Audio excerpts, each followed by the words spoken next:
morning, everyone. I feel like I look so tired. I got up earlier than usual, so really busy day today. And I'm not a morning person. I thought I would be a morning person by moving to the city because it's a bit warmer than my hometown, along with just more things to do and places to experience. But nope, I still don't get up that early. But I woke up today around 8:15. It's currently 9:15. So today we're gonna be doing a day in my life in New York City with an iPhone 14 Pro. We're gonna be doing some camera testing and checking out the battery performance, amongst a few other things. All right, so it's currently 9:23 a.m. My battery percentage is at 96%. And then my total screen time is 1 hour and 10 minutes. So, all right, 1 hour and 11 minutes now. 47 minutes on social media, 12 minutes on productivity, and 7 minutes on entertainment. I've only been up an hour and I've already spent 47 minutes on social media. What? All right, so the first thing we're gonna do today is grab some coffee because I'm low-key tired, and I don't do pre-workout before I work out. I kind of just drink coffee or like a V8 energy drink before I do my workout. So I'm gonna go ahead and do that and then walk over to the gym that luckily is like a 30-second walk away. When I work out, I try to minimize the amount of applications I'm interacting with so I can stay focused. And it was even easier during this workout because my headphones died. So it was really no temptation to go on social media because the music was pretty loud in the gym. So watching TikTok or Instagram Reels wouldn't be a good experience. So for this workout, I really only use Safari, Spotify for like the first 5 to 10 minutes, and then the Gymshark app.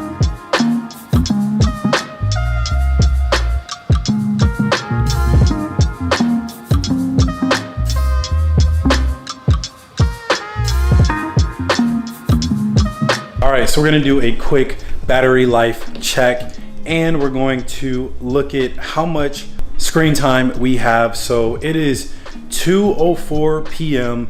and my battery percentage is at 63% with 3 hours and 50 minutes of screen time, an hour and 10 on social media. So not that much more than the amount of time I had around like 9:30 a.m. 1 hour and 8 minutes for productivity and finance, and 35 minutes of entertainment time.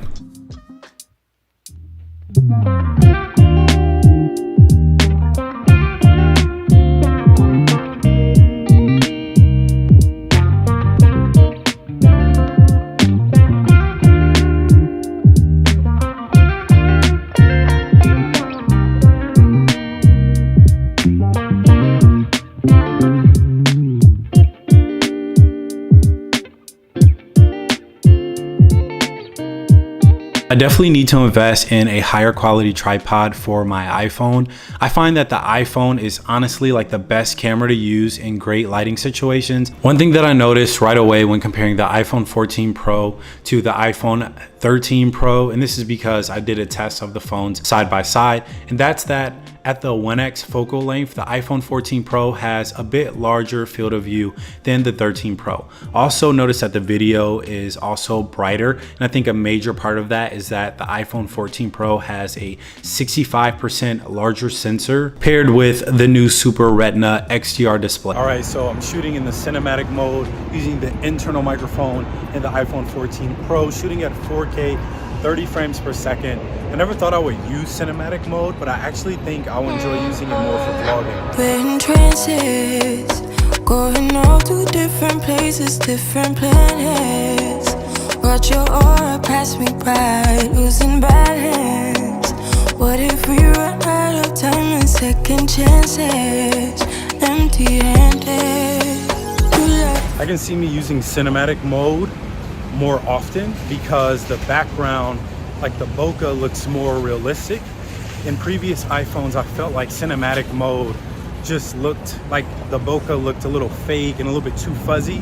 Like my subject would go out of focus a lot, and the edges of my subject that I was focusing on were just too fuzzy. And with that said, yes, I do think you could use this as a vlogging camera, and in certain situations you can replace your vlogging camera with this iPhone. And I guess in many situations you could, because you don't have to really worry about color grading the footage.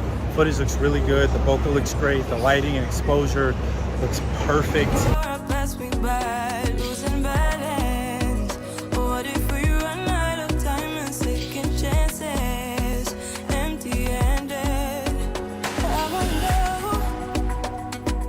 All right, so I have some creative concept work that I need to do with this brand that I'm working with, and I'm actually really excited to be working with. And things just come full circle when you work with brands that, you know, you use their services or their goods or like clothing or whatever. But I walked over to Manhattan West because it's a really nice scenic area that I could get some work done and maybe grab a coffee. No guarantees you'll find me. Said if it's faith you'll find me. Leaving the past behind. We're in trances, going off to different places, different planets.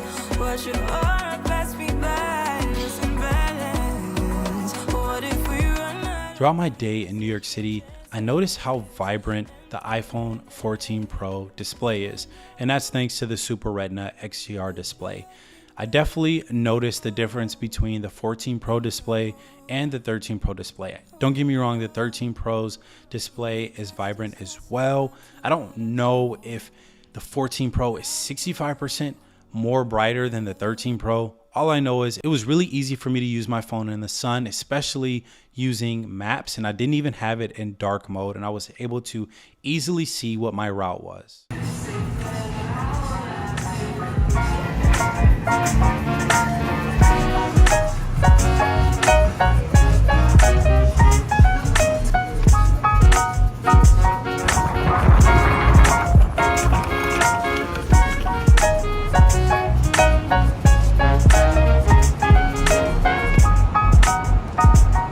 All right, what's good everyone? I'm officially back home.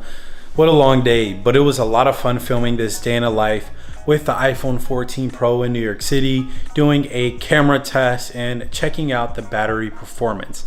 So my phone got down to like 6% at like the 10-ish hour mark, which I guess wasn't surprising because I was doing a lot of multitasking and I didn't close out any of my apps. So I wasn't really being efficient with my phone's usage. I also was using it as a hotspot for like 45 minutes, which definitely takes a significant portion of my battery life. And I also was shooting in 4K, 30 frames per second for the most part, along with shooting in that Pro RAW format as well. My total screen time for the entire day was about 7.5 hours. So pretty constant use since I woke up at like 8 a.m. and it's currently like 8 p.m. On a normal day where I'm not like putting the phone through the ringer and making sure I'm charging it, you for sure can get a whole day's worth of usage, especially for those of you who aren't taking public transit and have a car where you can actually charge your phone while you're commuting. Nonetheless, this was a lot of fun. I just love how sharp the footage was and like the depth of field with the cinematic mode and how true the colors were. Like, I never really enjoyed vlogging with the iPhone because I felt like it looked too cartoonish and that things fell pretty flat.